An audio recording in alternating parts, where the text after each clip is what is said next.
Bienvenidos al canal de la Iglesia Adventista del Séptimo Día de Oviedo. Encuentra inspiración, fe y esperanza con nosotros. Suscríbete y acompáñanos en este viaje espiritual.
Bueno, me han pedido que dé la bienvenida, así que voy a dar la bienvenida cordial a todos los que están presentes. Pónganse de pie para que los saludemos, los que no los conocen. Bienvenidos, que Dios los bendiga. Gracias por acompañarnos. Ellos vienen desde México, si no me equivoco. México, muy bien. México lindo y querido, ¿eh? Bueno, muy bien. Gracias también por la historia de los niños. Qué fantástico cuando uno ve a los niños contestar, ¿no? O sea, uno dijo, estoy contento porque saqué buenas notas, ¿no? Y el otro dice, estoy feliz porque terminaron la clase. Sé que cada uno ahí va por un rumbo en la vida, pero no importa, hay lugar para todos, ¿eh? Hay lugar para los que sacan buenas notas y para los que van al cole y no ven la hora que terminan las clases. Yo era de esos, ¿eh? Yo cuando empezaban las clases decía, ¿cuándo llegarán las vacaciones?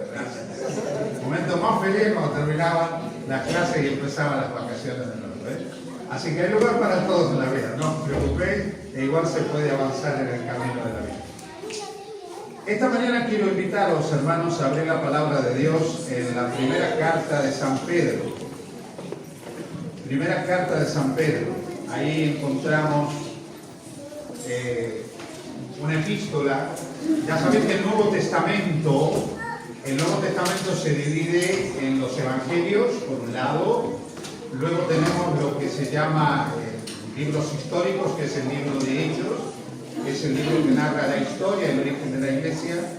Luego tenemos lo que se llama el libro de Apocalipsis, que es un libro profético. Y luego tenemos las epístolas. Las epístolas se dividen en dos grupos. Tenemos por un lado las epístolas paulinas, que es un extenso conjunto de cartas que el apóstol San Pablo escribe a diferentes iglesias de las primeras iglesias del cristianismo, algunas iglesias que él mismo, no todas, pero que él mismo, alguna de ellas, había fundado. Eso se conoce como epístolas paulinas. Y luego tenemos lo que se llaman las epístolas generales, que es otro conjunto de cartas escritos por diferentes discípulos o apóstoles de Jesús que escriben a la iglesia cristiana en sus orígenes. Dentro de las epístolas generales tenemos las cartas de Juan, que escribe a diferentes iglesias de lo que actualmente es Turquía, que en esa época era la provincia romana de Asia. Tenemos la carta de Judas, la carta de Santiago, que eran tanto Judas como el Santiago que escribe la carta, eran hermanos de Jesús. Y luego tenemos las epístolas de Pedro. Hay dos cartas que Pedro también escribe y la dirige a las iglesias que por esa época había.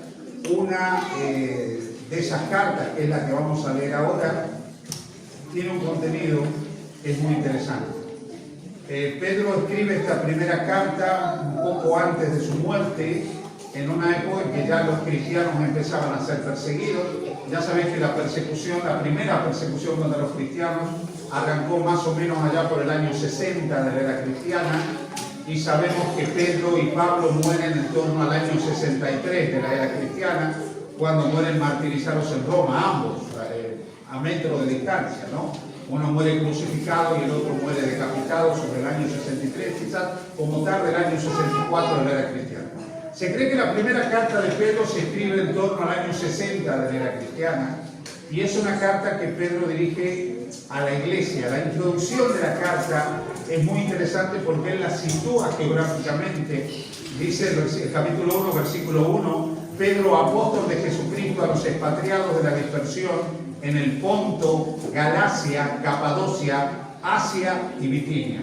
Bueno, todas estas regiones forman una parte de lo que actualmente es Grecia y otra parte de lo que actualmente es Turquía. Y en el versículo 2, Pedro, de manera muy sucinta, muy sintética, muestra cómo la salvación del ser humano es un regalo trinitario, es un regalo de la Trinidad.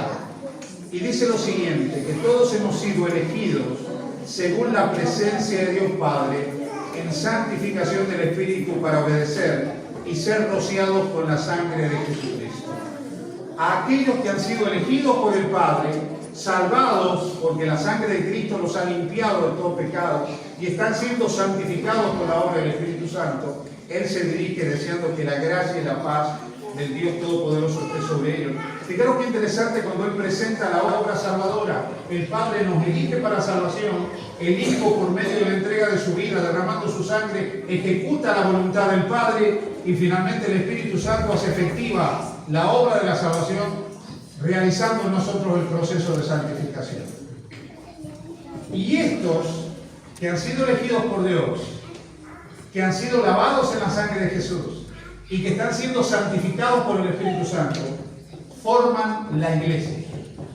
La iglesia, esa iglesia de la cual el Señor habló y dijo que las puertas del mal, las puertas del Hades, las puertas de la muerte no prevalecerían contra ellos. Yo siempre suelo decir que la iglesia es un invento de Dios y es una creación que es resultado de la muerte, de la resurrección y de la ascensión de Jesús. Es un resultado de aquella Pascua en que Cristo entrega su vida por nosotros. Es el resultado del derramamiento del Espíritu Santo en ese Pentecostés, cuando los discípulos de Cristo que están en el aposento alto orando reciben la unción del Espíritu Santo. La iglesia, invento de Dios, propiedad de Dios, creada por Dios, que es un cuerpo invisible, que en 1 Corintios se lo refleja como un cuerpo que tiene diferentes miembros, con diferentes funciones, y a esas funciones se les llama dones. Eso es la iglesia. Pero Pedro da unas características de la iglesia que son las que quiero compartir con vosotros en esta mañana. Mirad, yo no sé por qué estáis aquí esta mañana, a qué habéis venido, o por qué. Probablemente porque en algún momento de la vida decidisteis ser adventistas, o creyentes, y os congregáis aquí. Alguno habrá venido de visita porque me invitaron a participar de este evento. Otros habrán venido porque los traen. Te trae tu mamá, te trae tu papá, te trae tu mujer, no sé quién te trae. Pero realmente, ¿qué es ser iglesia? ¿Y por qué tenemos que estar en la iglesia? ¿Por qué tenemos que venir? ¿Para qué tenemos que formar parte de la iglesia? Y si formamos parte de la iglesia, de ese grupo de los que han sido elegidos según la presencia de Dios Padre, que han sido rociados con la sangre de Jesucristo y que están siendo santificados por el Espíritu Santo, ¿qué somos y por qué estamos aquí? Porque venir a la iglesia y escuchar un sermón está bien, digo yo. Venir a la iglesia y cantar, pues está bien. Hacer una ofrenda musical, como se ha hecho, está bien. Escuchar una historia de niños está bien. Pero si la iglesia se termina ahí, tenemos un problema grave. No hemos entendido qué es ser iglesia. No hemos entendido realmente para qué Dios nos eligió desde antes de la fundación del mundo, para qué envió a su Hijo Jesucristo a morir por nosotros y para qué envía constantemente el Espíritu Santo para que obre en cada uno de nosotros. ¿Qué es la iglesia? ¿Por qué existe la iglesia? ¿Para qué existe la iglesia? Y Pedro nos aclara lo que somos y para qué lo somos. Y si vais al capítulo 1, versículo 9 y versículo 10, ahí se nos dice: mas vosotros sois, mirad qué interesante, mas vosotros sois, vosotros que habéis sido elegidos por Dios desde toda la eternidad para ser salvos. Vosotros que habéis sido salvados gracias a que Cristo derramó su sangre en la cruz del Calvario. Vosotros que sois santificados para obedecer por la obra del Espíritu Santo. Vosotros, ¿qué sois? Personas que vienen a escuchar un sermón y luego llevan una vida tan agitada, tan ocupada, que ya no tienen tiempo para las cosas de Dios. Personas que esperan que la iglesia satisfaga sus necesidades, los llene de alguna manera. Esta semana hablaba con una persona que me decía: he dejado de ir a la iglesia porque la iglesia ya no me llena. Hace poco hablaba con otro y decía: no voy a la iglesia porque me aburro, pastor. ¿Qué somos? ¿Por qué estamos aquí? Y Pedro nos dice: mas vosotros sois linaje escogido,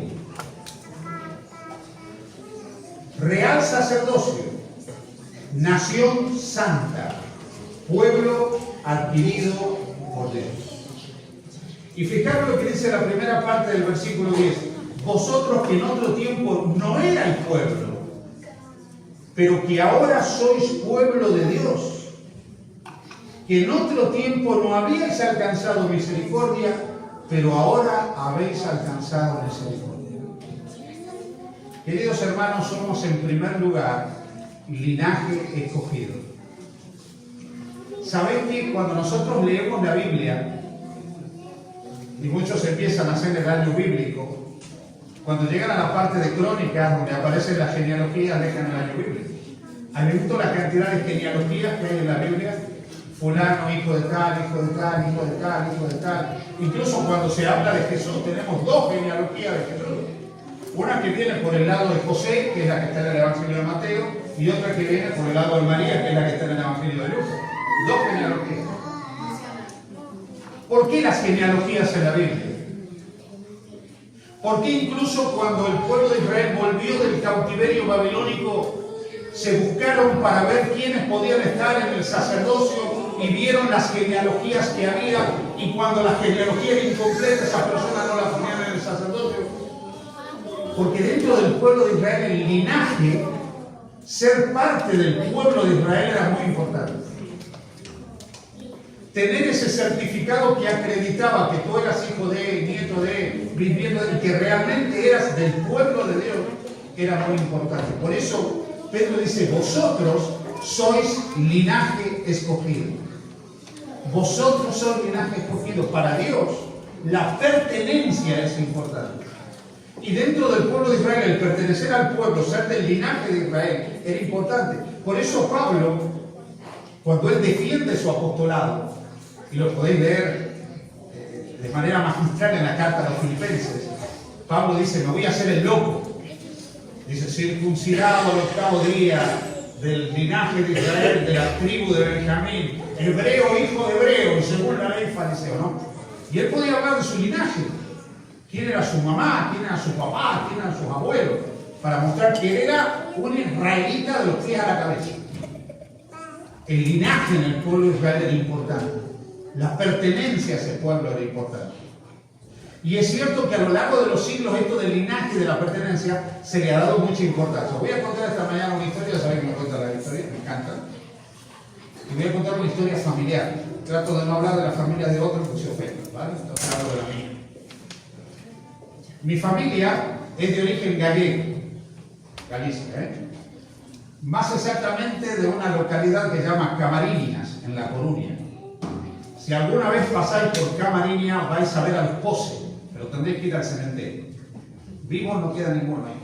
Pero cuando vais al cementerio vais a ver Pose por todos. Incluso hay una calle que lleva el apellido Pose en La Coruña, porque los Poses son de origen gallego. Mis ancestros emigraron al Virreinato del Río de la Plata a mediados del siglo XVII, en la segunda mitad del siglo XVIII, perdón. Llegaron a lo que entonces era el Virreinato del Siglo de la Plata en el año 1774. Dos hermanos gallegos, Manuel Pose y Gerardo Pose. Uno se quedó en la ciudad de Buenos Aires, otro siguió hacia el norte y se quedó en la ciudad de Tucumán. Los dos formaron familia. Pero aquí viene el detalle interesante. Todas estas personas que emigraban, que eran hidalgos, porque estos dos hermanos eran hidalgos. ¿Qué era un hidalgo antiguamente en España? Bueno, los hidalgos eran aquellos que podrían testificar que eran cristianos viejos y que tenían cédula de hidalguía, o sea, aunque sea de la baja nobleza, pero eran de sangre noble.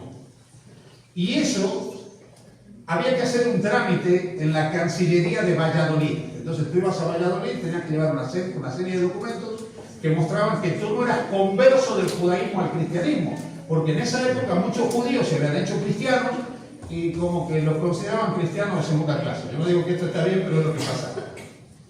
Y además tenías que en esa misma Cancillería mostrar tu documentación, tus títulos nobiliarios y todo eso.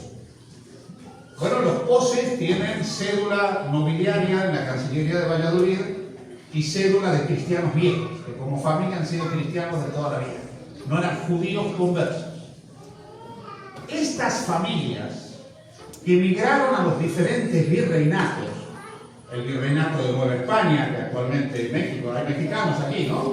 ¿Sí? El gran virreinato de Nueva España, el virreinato de Nueva Granada, donde estaba Venezuela, ¿sí?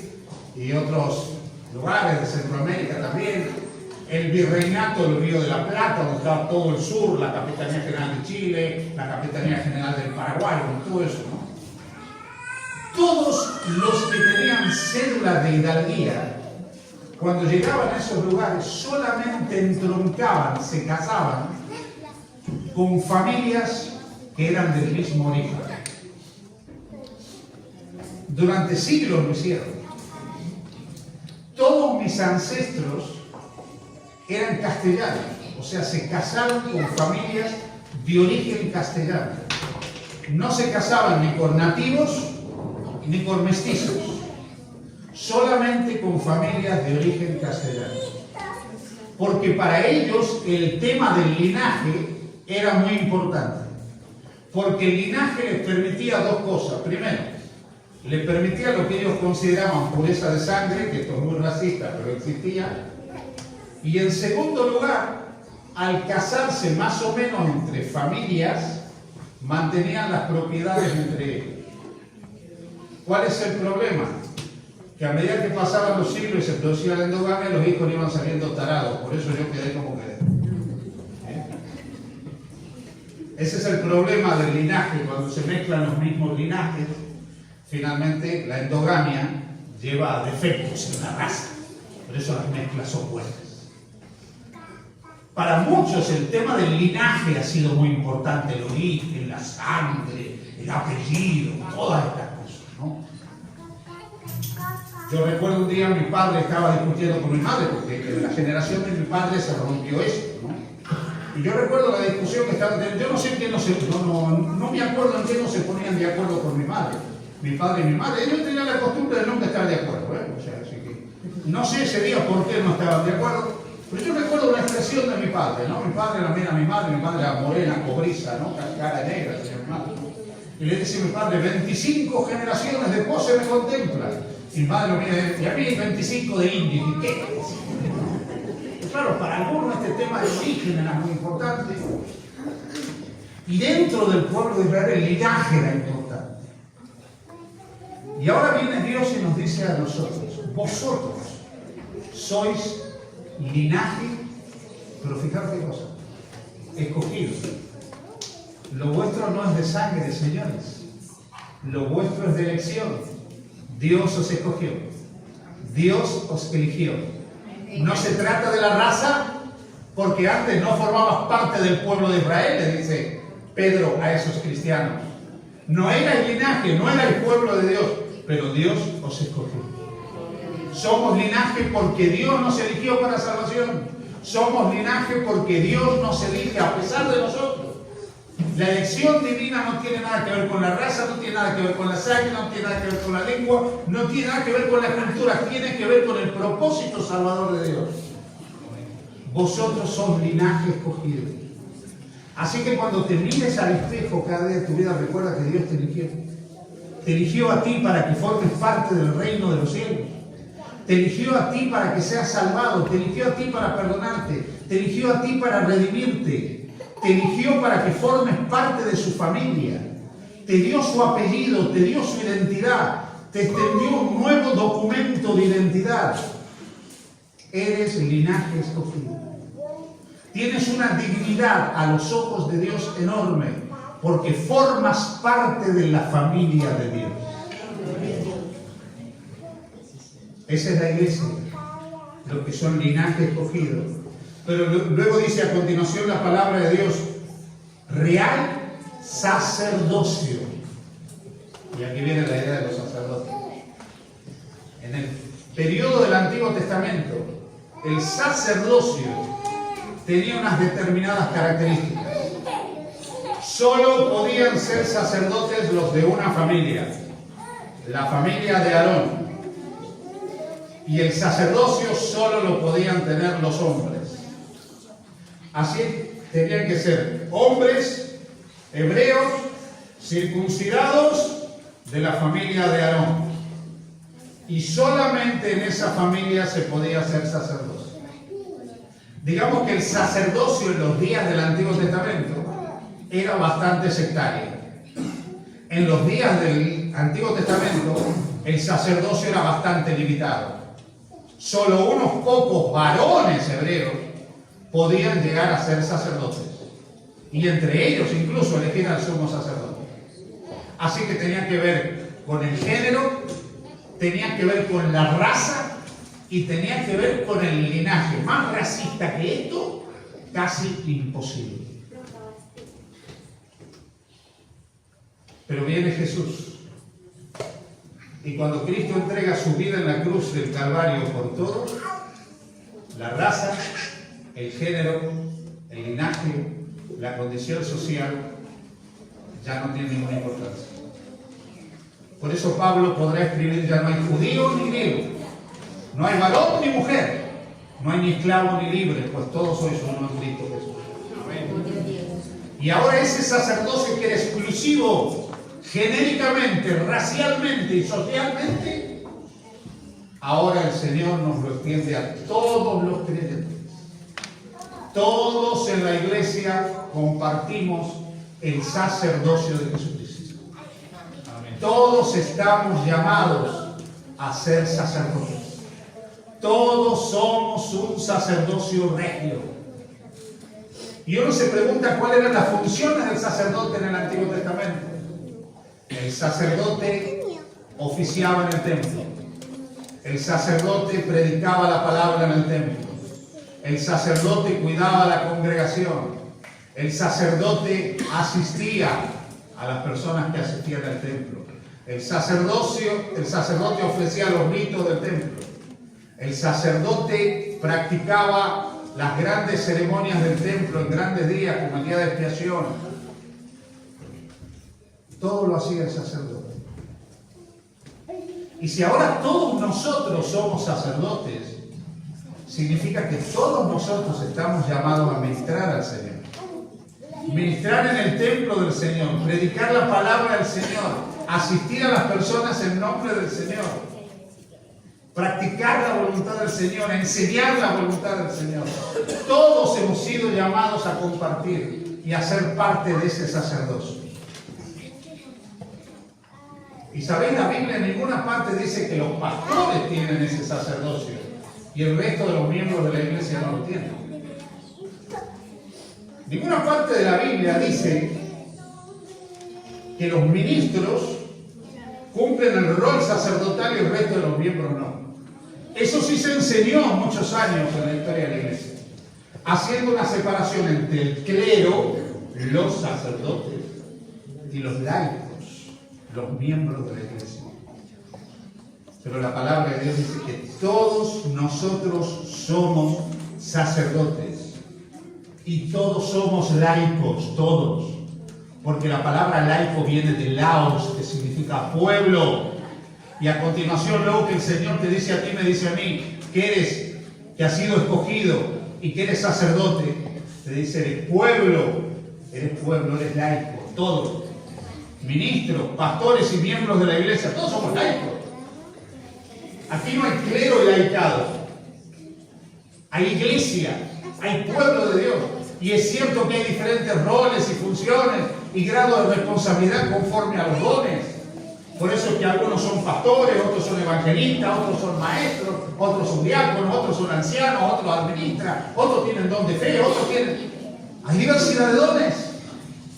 Pero todos hemos sido elegidos por el Señor, todos somos real sacerdocio y todos somos el pueblo de Dios.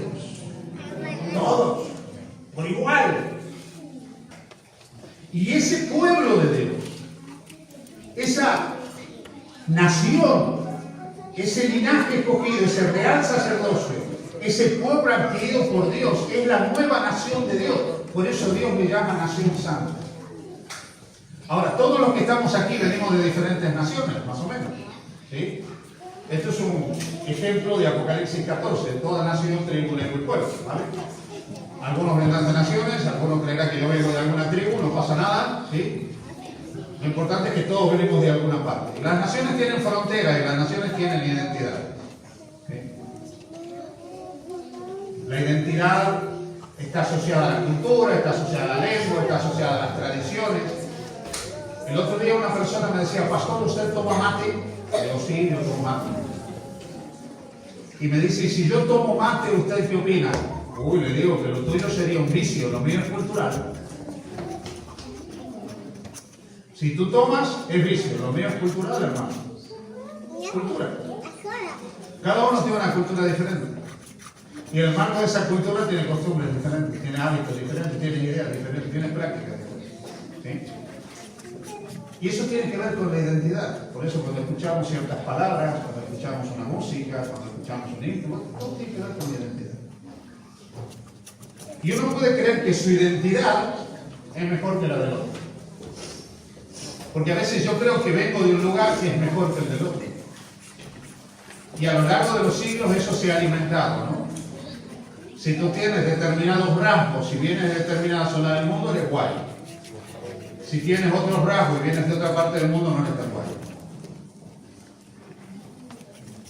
Pero el tema de la nación a los ojos de Dios no ocupa ningún lugar. Porque ahora todos aquellos que han sido elegidos, todos aquellos que son sacerdotes, todos aquellos que son el pueblo de Dios, forman la nación de Dios. Y todos los que estamos aquí, estoy seguro que podemos mostrar un DNI, un NIE o un documento de identidad. ¿A que sí? ¿A que sí? Sí. Algunos incluso podemos tener doble nacionalidad. ¿Sí? Yo tengo nacionalidad argentina y tengo nacionalidad española. Otros tendrán nacionalidad canadiense, como nuestra hermana, ¿sí? Y nacionalidad española. Podemos tener doble nacionalidad, pero te voy a decir cuál es el documento nacional de identidad que realmente vale en tu vida. El que te va a servir de aquí a la eternidad. El que te dieron el día que te bautizaste. El que dice que tú formas parte del pueblo de Dios. Que tú entregaste tu vida a Jesucristo. El día que te dieron ese certificado de bautismo, te dieron tu verdadero documento de identidad. Que dice que tú tienes una identidad que supera las fronteras de esta tierra, que supera los marcos culturales, que supera el etnocentrismo cultural, porque tú formas parte de la nación de Dios. Amén. Esa es la iglesia. Elegidos, sacerdotes, pueblo, nación santa. Y uno se puede preguntar, pastor, todo eso está magnífico, me encanta. Y aquí estoy, pastor, mira, aquí estoy. Aquí estoy yo que soy elegido por Dios. Aquí estoy yo que soy sacerdote de Dios. Aquí estoy yo que soy pueblo de Dios. Aquí estoy yo que soy nación de Dios, pastor. Me encanta lo que está diciendo. Muy bien. Querido amigo, yo no te quiero amargar el día, pero te voy a decir que todo eso está muy bien. Pero ahora la pregunta es, ¿para qué somos todo eso? ¿Para qué? ¿Para qué? ¿Con qué propósito? Y no te lo voy a decir yo, voy a dejar que la palabra de Dios te lo diga. Versículo 9, la segunda parte. Lo que dice que eres pueblo adquirido por Dios, dice ¿para qué? Para que anunciéis que los adventistas del séptimo día son extraordinarios. Un día estaba dando estudios bíblicos a una persona, le terminaba de dar los estudios bíblicos y me dijo, pastor, estoy feliz porque he decidido bautizarme. Y a partir del próximo sábado, cuando lo bautice, voy a estar en un lugar lleno de gente buena, de gente que se porta bien, de gente que no tiene vicios y que no peca. Digo, hermano, vamos a empezar los estudios de nuevo.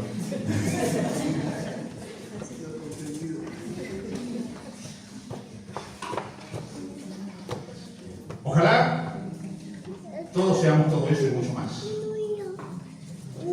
Y ojalá la gente cuando piensa en nosotros de hoy, que hay gente más simpática, los adventistas. Ojalá que los de Hacienda, ¿sí? Hacienda somos todos, ¿sí? Hoy mira qué bien, los adventistas pagan a término. ¿Sí? Sería fantástico todo eso, ¿no?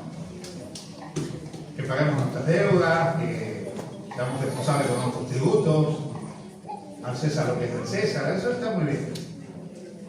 Sería fantástico que la gente diga, voy a la iglesia adventista, tienen un coro, mira, escuchar ángeles cuando uno va a esa iglesia, me encanta. O qué fantástico sería decir, mira, voy a esa iglesia porque tienen un predicador, no yo. Tienen ahí un predicador que se llama Alejandro Bullón, que predica todo el día, es único en su género. Pero es que la iglesia no es eso. Ni estamos en la iglesia para escuchar buenos sermones, ni estamos en la iglesia para que la gente vea lo bonitos, simpáticos y puros y santos que nosotros somos y nos elogien por eso, ni para tener grandes instituciones educativas, médicas y grandes cosas dentro de la iglesia, no estamos para eso. Aquí la palabra de Dios dice, no yo, la palabra de Dios dice, para que anunciéis las virtudes de aquel que os llamó de las tinieblas a su luz admirable. Esa es la tarea de la iglesia, esa es tu tarea, la mía también. Anunciar las virtudes de aquel que te llamó de las tinieblas a la luz admirable. Es más fácil venir y escuchar un sermón. Es más fácil incluso ofrendar. Si me apuras hasta devolver el diezmo, tener una parte especial en la iglesia, todo eso es fácil. Todo eso forma parte del aparato litúrgico que nosotros tenemos. Y te digo más, mira lo que te voy a decir esta mañana. Si el Espíritu Santo no obrara en la iglesia, seguimos funcionando igual. Seguimos funcionando igual. Vamos a tener la escuela sabática que empieza a horario, vamos a tener el sermón que empieza a horario, vamos a tener las cosas más o menos funcionando igual, aunque no obre el Espíritu Santo. Porque tenemos una dinámica como una máquina. Pero aquí la propuesta que nos está haciendo el Señor a nosotros que somos iglesia es que cada uno de nosotros está llamado a anunciar a Jesucristo, a predicar el Evangelio de Jesucristo. Así que si tú vienes a la iglesia, amén. Si tú participas de actividades de la iglesia, fantástico, amén. Si tú diriges un departamento de la iglesia, extraordinario, te lo agradezco, amén. Si tú ofrendas, gloria a Dios. Si devuelves el diezmo, magnífico. Pero si no estás anunciando el Evangelio, sigue rengo. Te está faltando algo. Tienes que anunciar el Evangelio. Tienes que proclamar el Evangelio. Y cuando yo te hablo de proclamar el Evangelio, no te estoy diciendo ser un buen vecino. No te estoy diciendo pagar a término tus impuestos. No te estoy diciendo que te consideres buena persona el verdulero de la esquina. Te estoy diciendo que hablas la palabra de Dios a la gente. Eso es anunciar la palabra. Eso es anunciar el Evangelio. Te estoy diciendo que tú les cuentes a otras personas las virtudes de aquel, de Jesucristo, que te llamó a ti de las tinieblas a su luz admirable. Eso es ser iglesia. Para eso estamos aquí. Y si tú trabajas muy duro para tener una vida extraordinaria, me parece fantástico. Y si llegas a ser millonario, me parece extraordinario. Incluso algún día te pide un préstamo, no lo sé. Pero si tu vida solamente es alcanzar una posición económica, lograr determinado tipo de estabilidad económica, sentirte a gusto, ir de vacaciones a tu tierra, a tu país, tener para comprar esto, aquello y tener seguridad, te estás olvidando de lo más importante. Que no importa cuál sea la vocación de uno en la vida, cuando ha conocido a Jesús, su primer deber es predicar el Evangelio. Esa es tu misión y la mía. Esa es la media milla que el Señor te pide. La milla ya le estás dando. La milla le estás dando cuando te levantas cada día, cuando haces el culto de familia, cuando eres una buena persona, cuando eres un buen vecino, cuando eres todo lo que eres extraordinario. Esa es la milla, pero la media milla. Esa es la capa, pero también hay que dejar el manto. Eso es poner las manos en el arado y no mirar atrás y no mirar hacia adelante. Y el Señor nos llamó a cada uno de nosotros para anunciar las virtudes de Jesucristo, de Él, al mundo que nos rodea a cada uno de nosotros. Esa es tu tarea y la mía. Y si no lo estás haciendo, algo tendrás que reexaminar en tu vida. Hace poco hablaba con un miembro de la iglesia, no voy a decir de cuál, ¿sí? Entre Gijón y Oviedo se movía cosas. Y me dice, yo creo que con venir a la iglesia, asistir, ofrendar, devolver el diezmo y ser un buen vecino, ya cumplo como cristiano. Pero tú y el 99,9% piensan en eso. Pero la Biblia no dice eso. La Biblia te dice a ti que eres linaje escogido, real sacerdocio, nación santa, pueblo adquirido por Dios, que no eras pueblo en una época, pero que ahora tú eres pueblo, que no tenías misericordia, pero ahora has alcanzado misericordia, que tú estás aquí, que tú eres iglesia, para anunciar las virtudes de Jesucristo que te llamó a ti de las tinieblas a su luz admirable. Esa es tu vocación en la tierra. Esa es tu misión y esa es tu tarea dentro de la iglesia. Y eso tienes que empezarlo quizás por tu círculo más íntimo, en tu familia. Y luego ese círculo se tendrá que expandir. Por algo Jesús le dijo, me seréis testigos en Jerusalén, Judea, Samaria y hasta lo último de la tierra. Hace poco veía una foto, que la tengo aquí, me la envió un amigo del otro lado del charco, de un camporí. Y en ese camporí están mis dos hijas con su uniforme del club de exploradores. Eran pequeñas. Ahí está una llevando el estandarte del club, la otra está llevando otro banderín, ahí están con su uniforme. En una actividad del club, esa foto tendrá por lo menos casi 30 años. Mis hijas no tenían más de 7, 6 años en ese momento. Y les voy a contar algo en esta mañana, pero esto sí os pido sinceramente que no se lo cuenten a nadie. Si mis hijas son creyentes, no es por el padre, es por la madre. Porque el padre se la pasaba apagando fuego en las iglesias que atendía. Se la pasaba atendiendo a otros que no eran su familia. Y durante mucho tiempo más preocupado por los que no eran de su sangre que por su propia sangre.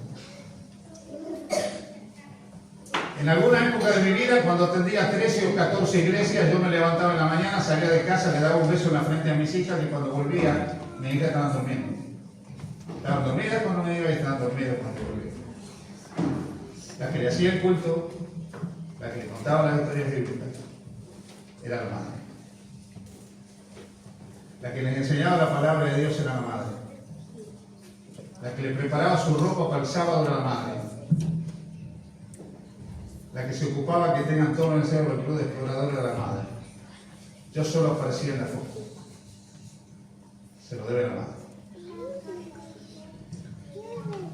Y esta mujer debe haber hecho un buen trabajo realmente.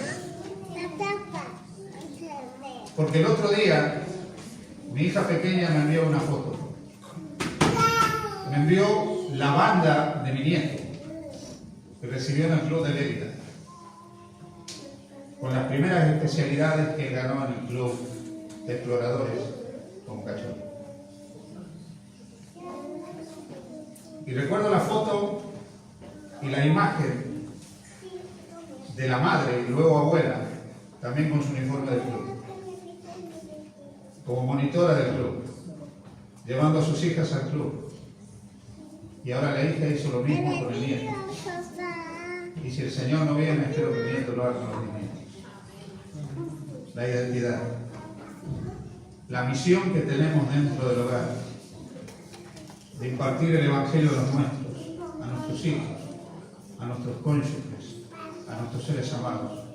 Jerusalén, Judea, Samaria y hasta lo último de la tierra. No te estoy pidiendo esta mañana que salgas a golpear puertas. No está mal hacerlo. Yo sé que a algunos les cuesta eso. Pero te estoy pidiendo que de alguna manera asumas el compromiso de proclamar las virtudes de aquel que te llamó de las tinieblas a su luz admirable. En el círculo más cercano de tu vida, que es tu familia, en el círculo más inmediato, que son tus relaciones laborales, el círculo más extenso que pueden ser otras personas, y finalmente a cuantos el Señor ponga en tu camino. Porque nunca te olvides una cosa: ser miembro de la iglesia es relativamente fácil, pero estamos llamados a ser discípulos de Jesucristo. Y el discípulo anuncia, comparte, transmite lo que ha aprendido de su maestro. Que el Señor te bendiga y tengas un bendecido día junto a Jesús. Amén.